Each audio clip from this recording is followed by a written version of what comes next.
Hello and welcome to The Rest is Football with Alan Shearer, Micah Richards and me, Gary Lineker. This episode is brought to you by EA Sports FC 24 on PlayStation 5, celebrating this year's Class of Future Stars. EA Sports has selected their Class of Future Stars for 24 and you can check them out in-game from 6 p.m. UK time on Friday the 9th of February. On the show, we're going to be talking about the future stars of the game right now. We'll look at some of the biggest future stars over the past couple of decades and whether they went on to fulfill their potential, and we'll discuss what it's like making that step up to professional football. First of all, though, we're going to have a look at FC 24's collection of future stars for this year, which celebrates young players having breakout seasons. We can exclusively reveal a selection of players on the list, and they are as follows. Liverpool midfielder Harvey Elliot, Manchester City's electric winger Jeremy Doku, Manchester United youngster Alejandro Garnacho, Wolves' Portuguese maestro Pedro Neto, Brighton's dazzling fullback Tariq Lamptey, Real Madrid's Turkish wonderkid Arda Güler, Barcelona defender Alejandro Balde, Bayer Leverkusen striker Victor Boniface, RB Leipzig centre-back Castello Luqueba, and in the women's game, Chelsea winger Lauren James, and Washington Spirit forward Trinity Rodman. That's some list of players, isn't it? Plenty of Premier League representation. So let's perhaps start at the top of that list with Liverpool's midfielder Harvey Elliot, who's easing his way into the Liverpool team.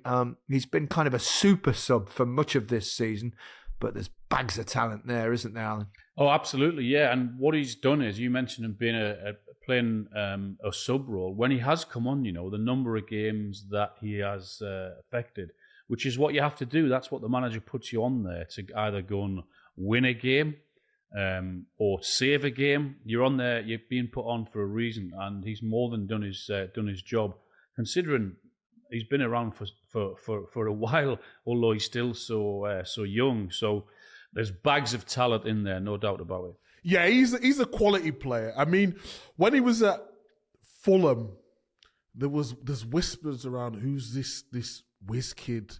He's left-footed, can play number 10, can play on the wings, he can score goals.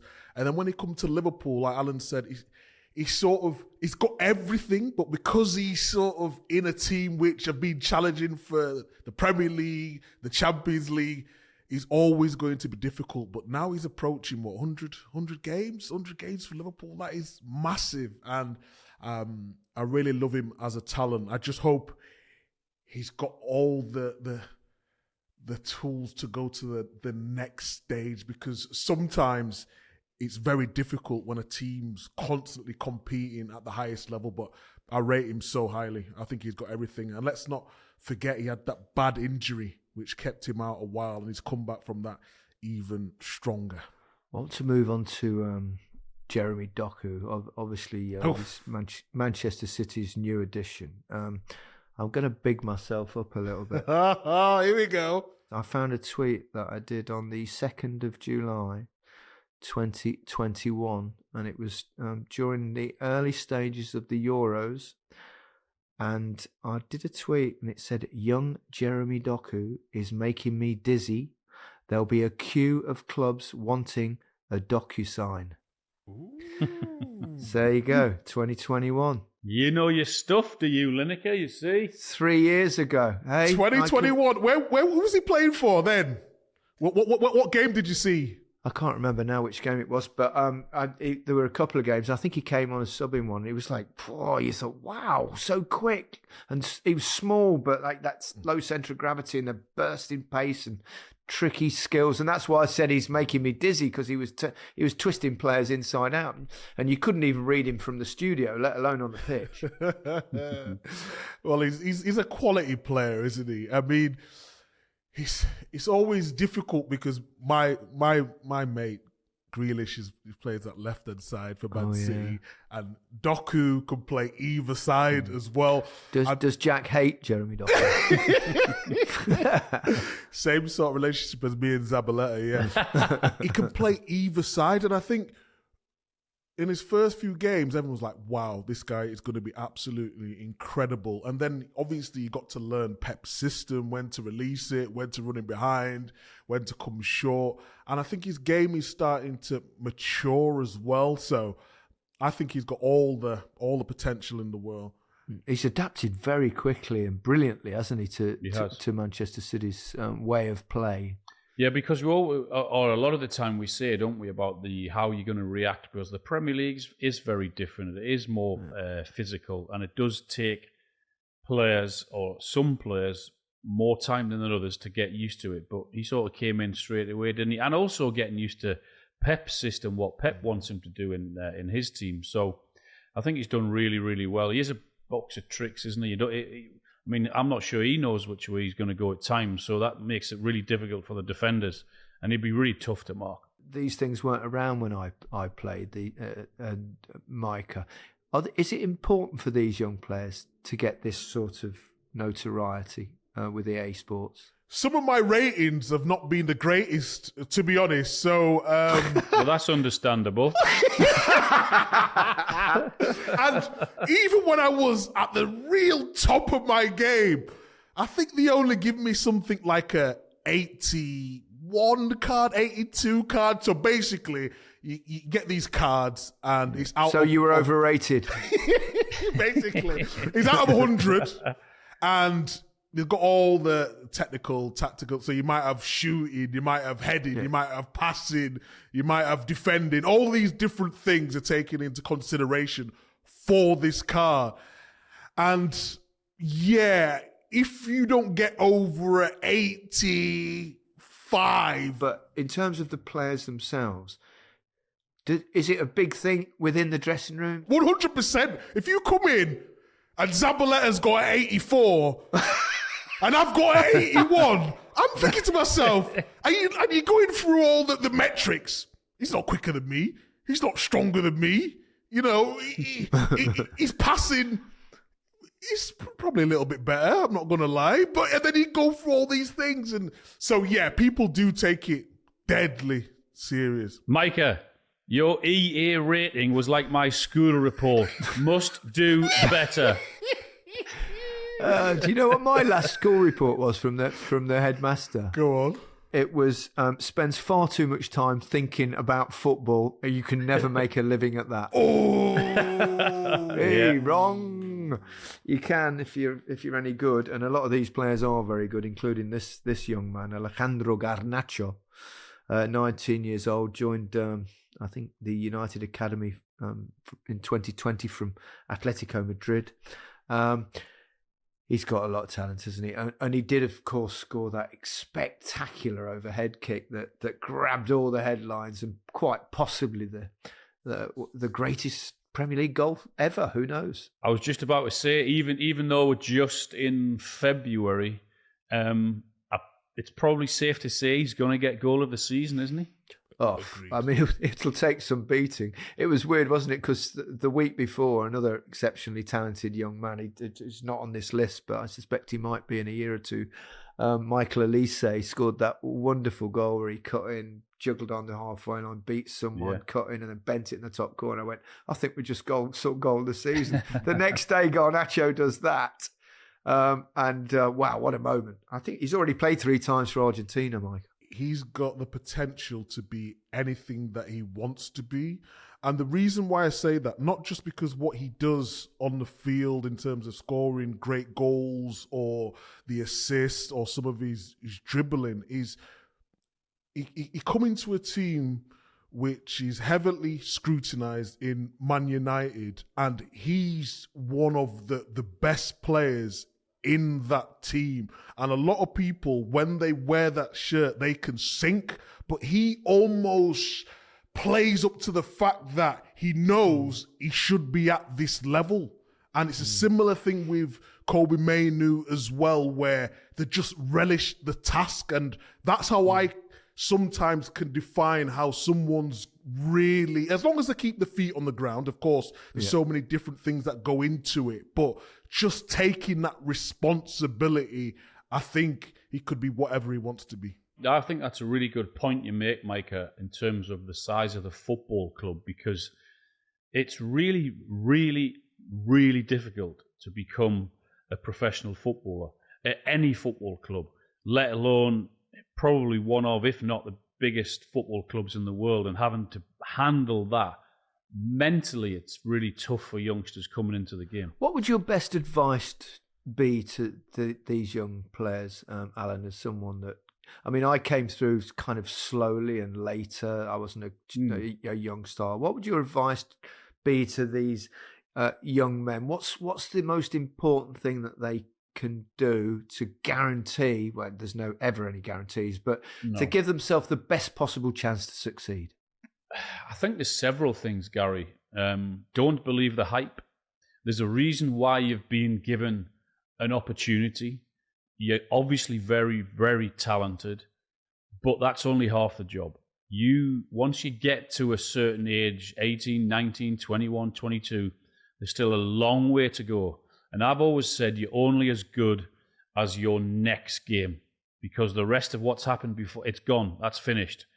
And work. You have to work. Even when you've made it, you think you've made it. When you played for your country, you've still got to prove, because there's always people that are wanting to have a dig and want more. And I think that's right. And you've got to push yourself to get more. So there's several things, not just one. Micah is someone who obviously kind of, we say it kind of, we jest sometimes, don't we, how you burst onto the scene, and then perhaps things didn't quite materialise, didn't realise the massive potential that you had, largely probably because of injuries. But from your context, how do you see it and what they have to do? I used to hate the phrase too much too soon, because like Alan said, I believed I should have been there at that time. I worked hard to get to that moment, and I got luck with someone getting injured, and then it was down for me to take that chance. So for context, Man City were in a different space to where they are now. They was a good Premier League side, had some really good players, but a lot of the foundation of Man City was to develop young players, bring them through, and then potentially sell them on for a profit, and then make the club sustainable. So if you look at the likes of Sean Wright-Phillips when he went to Chelsea for a big fee, really helped with the academy, really helped with the whole running of the club. And I made my debut at 18 for England, and I did really well against Iron Robin. And I'm always very self-deprecating and take the bit, but I was playing some of the best football of my life. And Alan's exactly right. You do start to believe the hype. And don't forget, there was social media, but it wasn't like Instagram is now, or Twitter is now, can be even worse for someone's ego. And I just remember looking at the pictures in the papers, and Richards, he's got the world at his feet. He's going to be the best right back we've ever had in this country, and all this. And it's hard not to let that get to your head a little bit, purely because when I was at Manchester City, I had some really good pros like Sylvain Distin and Richard Dunn. But within 18 months, I was seen as the most valuable asset at the club. So I thought I was, I wouldn't say the big man, but I thought I was the main character, as it were, in this. And then thoughts come into your head like, oh, I'm too good for this level. I should be playing at a higher level. And that's exactly the opposite that you should do, because all where I got my chance at 17, there's someone always working in the background to replace you. And if you slip up, they will take the opportunity. So from 18, so my seasons from around 20 till about 22, I was not playing nowhere near. We started getting better players. We had the takeover. And I became from like one of the best players in the team to one of the worst players in the team. Then I worked really hard, got back to the level. So in the season when we won the league, I was nominated for Player of the Year. I was back to the level, but then injuries started setting in. So I had 50-50 of injuries and then my own mindset. And by the time I got my mindset right, it was too late. Don't take anything for granted because it just can disappear at any moment. What I would also say is there are millions and millions and millions of other kids or youngsters who would love to be in the position that you're in, or I've been in, or any youngsters in, have been given a chance at a football club. So don't get to a certain age and look back and think, I wish I had done that differently, or I should have worked harder, or I should have had a better attitude. You, as a youngster, you're given an unbelievable opportunity. Go out and grab it and do not have any regrets. The next one I want to discuss is Pedro Neto. He's 23 years old, a little bit older than some of the others on this list, but he's already had more than 100 Premier League appearances for Wolves. He's had to shake off a couple of serious injuries, which goes back to the point that you can never take anything for granted. But he's a player that I've always thought has something a little bit special. Wow, what he's incredible talent. Again, that left-footed, his low center of gravity, the way he glides past players, and his end product is a lot better. I mean, there was times where maybe a couple of seasons before where you're thinking he chose the wrong option, but now I just believe he's fantastic. Everything he does is brilliant. He's evolved at the right timings at the right stage. He just needs to keep going. And let's be honest, it's a lot more difficult for him because he's at Wolves. You know, if he was playing in a top 6 team, he would look even better. Some of the ones that we mentioned, like a Doku, he's playing well in Micah, Man City's Micah. Sorry? John's our producer. He's a Wolves fan. sorry, John. I think he's just grimaced. He's grimaced at that. He's had to face tough times already for someone so young, having to come back and cope with injuries. I mean, mentally, I know that's really, really tough. And to get back to the form that you want and need and strive for is not easy at all. So you've got to admire him for that as well. Yeah. It takes me on actually to another player, very similar, same age, broke onto the scene, or burst onto the scene in Micah language, at Brighton, Tariq Lamptey. Like Neto, we were all raving about him, and then he had a serious injury as well, which hopefully looks like he's coming back from now. Because he looks a precocious young talent. Yeah, I remember sat watching him in a game against Newcastle, and I'm thinking, oh my God, the energy that this youngster has to get up and down the right hand side defensively, get forward into really good positions. And then you're right. I mean, unfortunately, had the injury, but there's without doubt huge talent in there. Have we mentioned someone like Rico Lewis? Is he got to mention what he's doing at Manchester City? He's not on the list yet, Micah, but it's only a matter of time, I think. I mean, there's a lot of. I mean, there's so many young players, and I'm sure that in future lists they'll definitely be on them. And obviously the players from further afield. We talked about Real Madrid's Arda Güler, who is he's been actually injured for most this season. But Barcelona's defenders on the list, Alejandro Balde. Who funny enough, I covered a couple of games last season for La Liga, and I saw Barcelona play in the Barcelona derby against Espanyol. And this young fullback, I thought, my goodness, how good is he? He's got a real chance of being very special. I want to talk about a quick line on Lauren James. Obviously, Reece James is his sister, who another great talent, and she's got something special. Had a bit of a moment of madness in the World Cup, of course, when she got herself a red card, but she can play.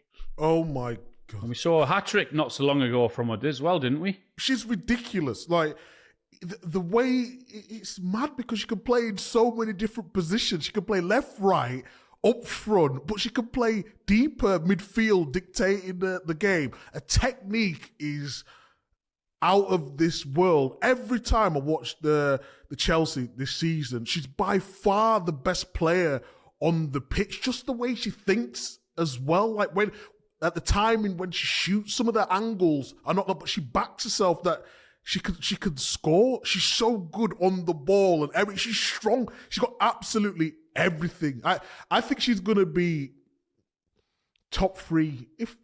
She's already in like World 11s and those sort of things, but she's going to be the best women's player in the world for years to come. She's that good. She's ridiculous. It was a shame for England, wasn't it, that she got that red card and the subsequent suspensions, because it just lost a little bit of momentum for them in the final. Yeah, it just lost the momentum, didn't it? It was just like, oh, Lauren James, she's the one, and then like, when she got back, do you start her or not? That was the conundrum for the final, wasn't it? It was difficult, but then, yeah, in fair play to the rest of the women who got through, but it was just missing that spark. But because before she got a red card, she was a star player. Yeah, we didn't have the cards around. No? So we weren't future stars, Alan and myself, back in the day.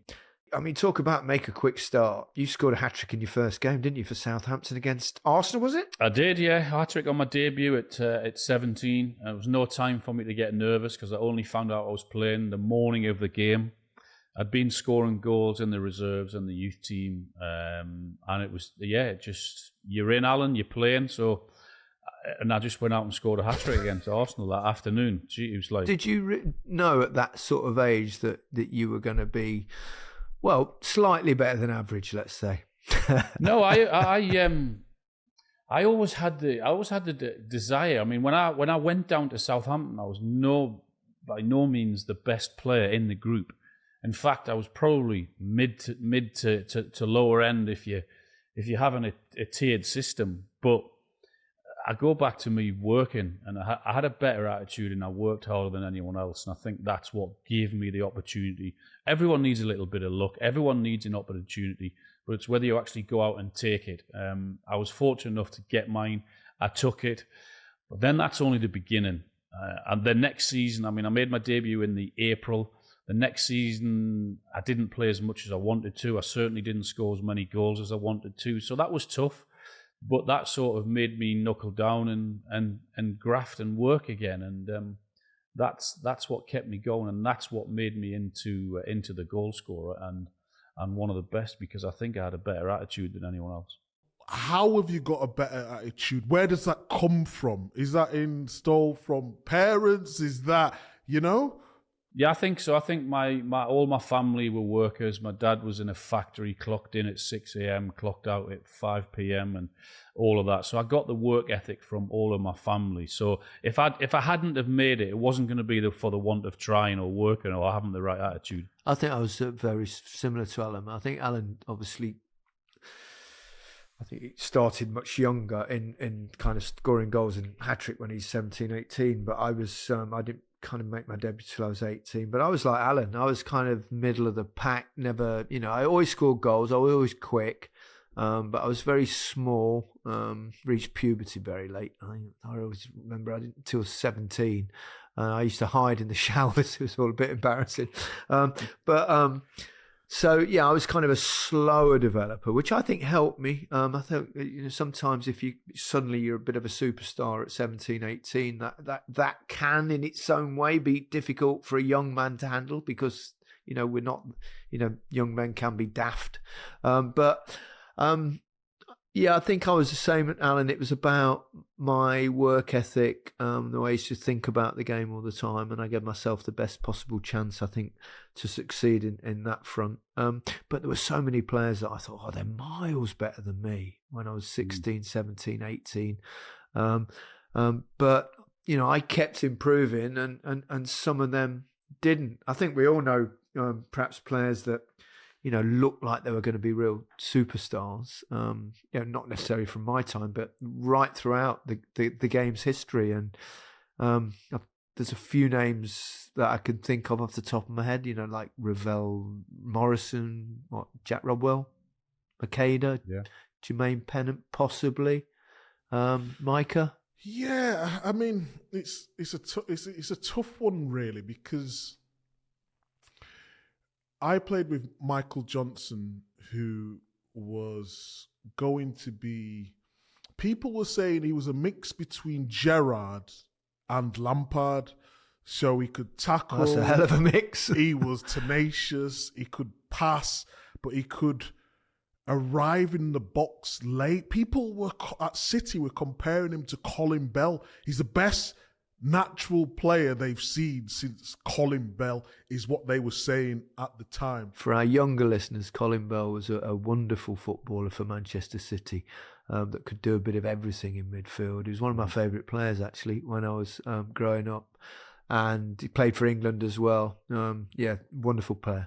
Again, he got paid a lot of money at a young age. We're talking probably 19, 20, something around that age. And why I'm always a little bit skeptical of going really hard or harsh on players. So even like the Rashford situation now, he's probably got something going on in his life that we don't know anything about.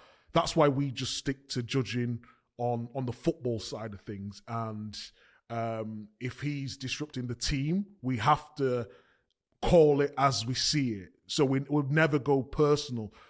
But with Michael Johnson, he was, for us, we was going out and there was no problem. So we'd play on a Saturday, we'd go out on a Saturday.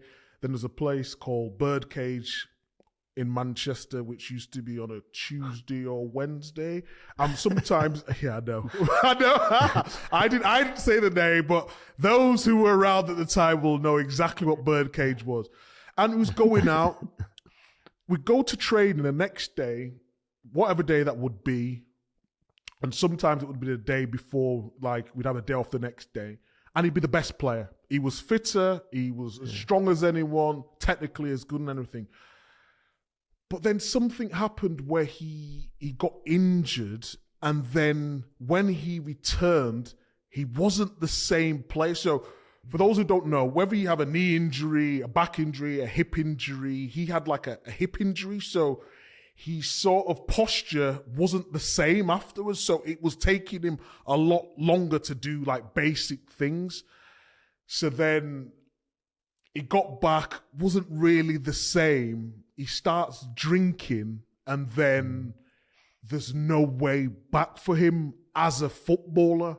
And then I listened to an interview of him probably 3-4 years ago now, and he said he's happy of just being an estate agent. His life is a lot better. It's a lot easier. And some players just can't deal with the physical and mental demands that the game puts on you. So he would be in the papers every week saying, Michael Johnson, he's so great, he's going to be this. But really inside, he wasn't strong enough to deal with that at the time. And eventually, that's what, spoiled his career. If he would have just been able to blossom like everyone else, we might be talking about a different player right now. Yeah. Little warnings for everyone, but let's hope none of that happens to our young talent. EA Sports FC 24 of this year. Lots of brilliant young players.